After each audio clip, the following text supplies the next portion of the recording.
Chegamos aqui na penúltima palavra que temos, que quer dizer nhohé. Nhohé quer dizer derramar. Então vamos ler aqui algumas frases que eu inventei aqui para estudarmos, né, de uma forma mais coloquial possível, né? O capurri olha a pressão, ha onihembaite se fechão a curique. Ó, vou ler novamente. O capurri olha a pressão, ha onihembaite se fechão a curique. O que eu falei aqui? Aqui está a tradução. A panela de pressão explodiu e o caldo quente do feijão atingiu o corpo dela, ou dele, né? Mas no caso, ainda mais coloquial seria, a panela de pressão explodiu e o caldo quente do feijão derramou tudo nela. Seria mais ou menos isso, né? Reparem que feixão aqui está como aportuguesado, digamos, feixão, porque no Guarani seria cumandá, mas o cumandá que nós usamos lá é como se fosse o feijão fradinho daqui, né? Ok? Então vamos ver. O capu quer dizer estourou. Capu é estourar, né? Explodir. O capu. Ri olha. Ri aqui é para a terceira pessoa. Olha a pressão. Então, olha é panela. Reparem que vem também do espanhol. E pressão, a pressão é a pressão. Então, panela de pressão. Ok? Ha, esse ha é o e, né? A conjunção e. Onihembaite. Reparem que aqui está o nhohen, e no caso vem de onihém, né?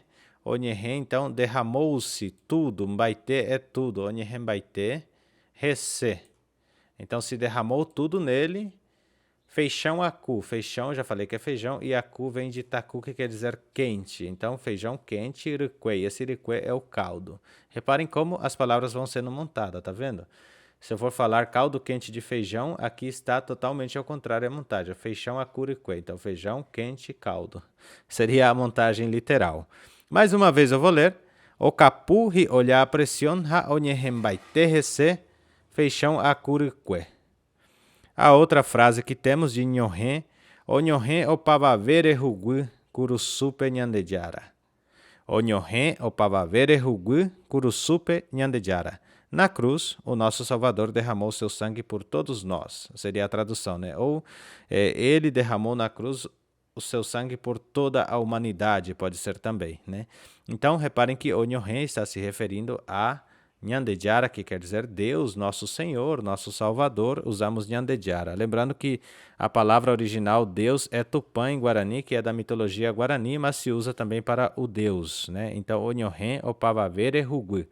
Derramou por todos. O pavavê quer dizer todos, né? Rugui vem de tugui, que quer dizer sangue, rugui. Curuçu, anotem aí, curuçu quer dizer cruz. Então, curuçupe na cruz, Nyandejara, nosso Deus. Vou ler novamente. Onyohen o pavavere rugui, curuçupe Nyandejara. Na cruz, o nosso Salvador derramou o seu sangue por todos nós.